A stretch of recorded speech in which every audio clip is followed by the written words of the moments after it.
Assalamualaikum warahmatullahi wabarakatuh. Selamat siang anak-anak. Masih semangat belajar ya? Harus. Hari ini kita akan belajar matematika.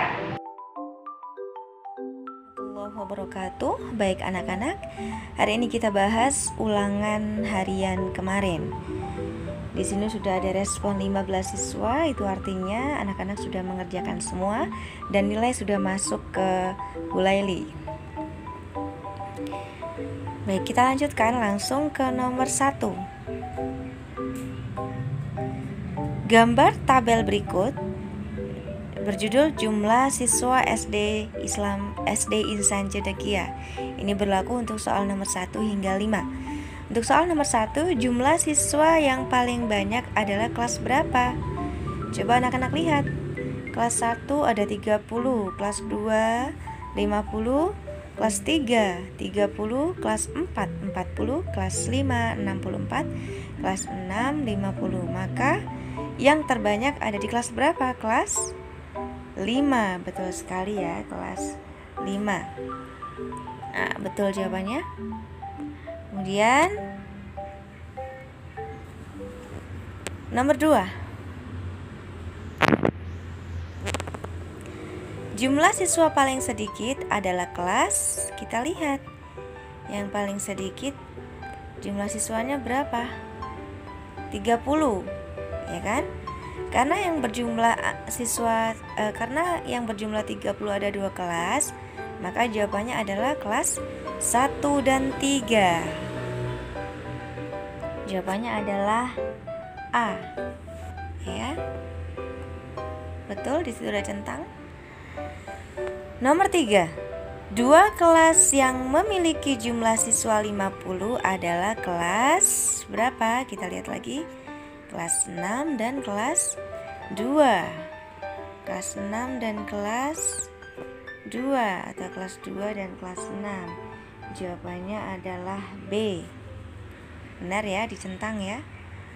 Selanjutnya adalah kelas 4.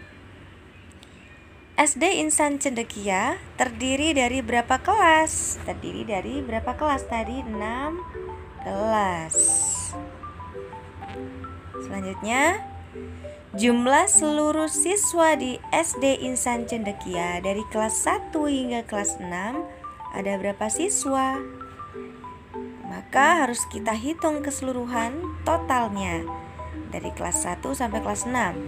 30 ditambah 50 ditambah 30 ditambah 40 ditambah 64 dan ditambah 50. Maka hasilnya adalah berapa?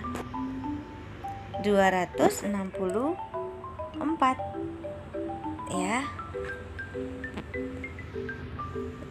Itu untuk nomor 1 sampai 5. Sebenarnya untuk materi statistik atau penyajian data melalui tabel ini yang dibutuhkan adalah hanya ketelitian saja, karena soal-soalnya lebih mudah daripada materi sebelumnya. Maka anak-anak harus teliti dan cermat untuk mengamati data tersebut. Demikian juga dengan soal nomor 6 sampai nomor 10. Untuk soal 6 sampai nomor 10 adalah menyajikan data melalui diagram batang. Nah, seperti gambar berikut. Gambar berikut adalah contoh penyajian data dalam bentuk apa?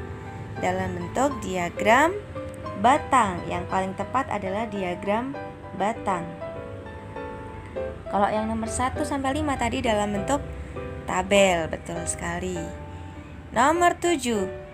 Ada 2 cara yang telah kita pelajari untuk menyajikan sebuah data, yaitu dalam bentuk apa saja?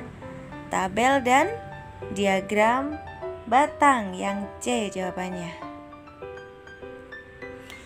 Nomor 8. Pada gambar diagram soal nomor 6, nilai matematika yang paling banyak diperoleh siswa kelas 5 adalah nilai berapa? Saya ulang ya.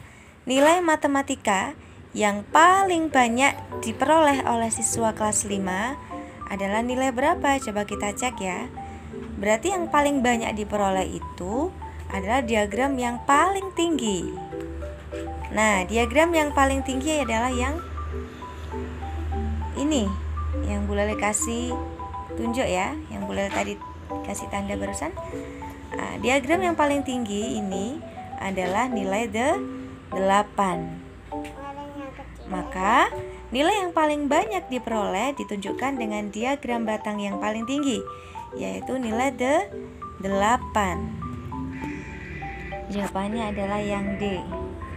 Ya. Yang D. Oke.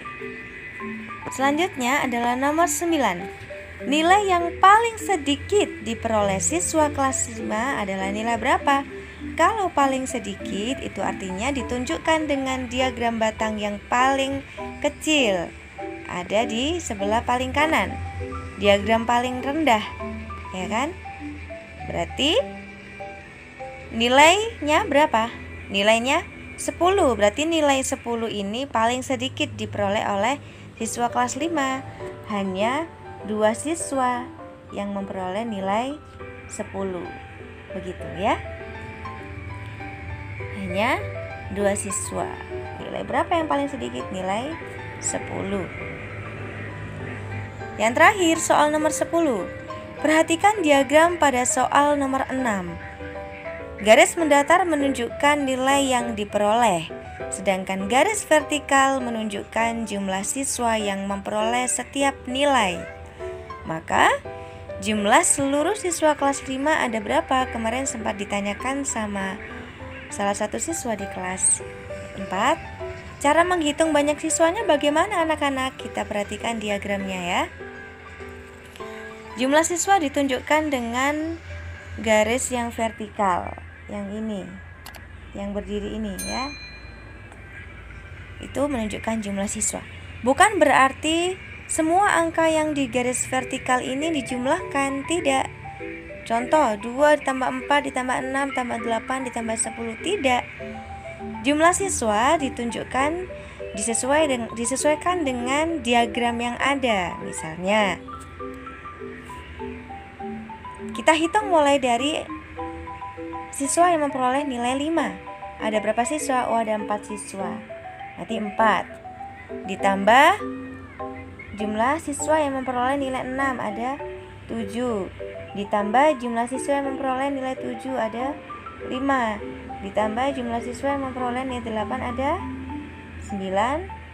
Ditambah jumlah siswa yang memperoleh nilai 9, ada 6. Yang terakhir ditambah jumlah siswa yang memperoleh nilai 10, ada 2. Maka jumlah siswa keseluruhan adalah 4 ditambah 5 ditambah 9 ditambah 6 dan ditambah 2. Hasilnya adalah 33 siswa. Ya.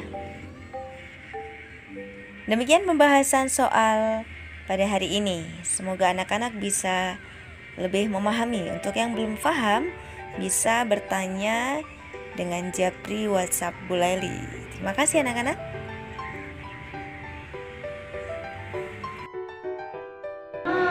Baik anak-anak, demikian pelajaran matematika kita tentang penyajian data-data dalam bentuk diagram. Semoga anak-anak bisa memahami dengan baik. Tetap semangat belajar. Assalamualaikum warahmatullahi wabarakatuh.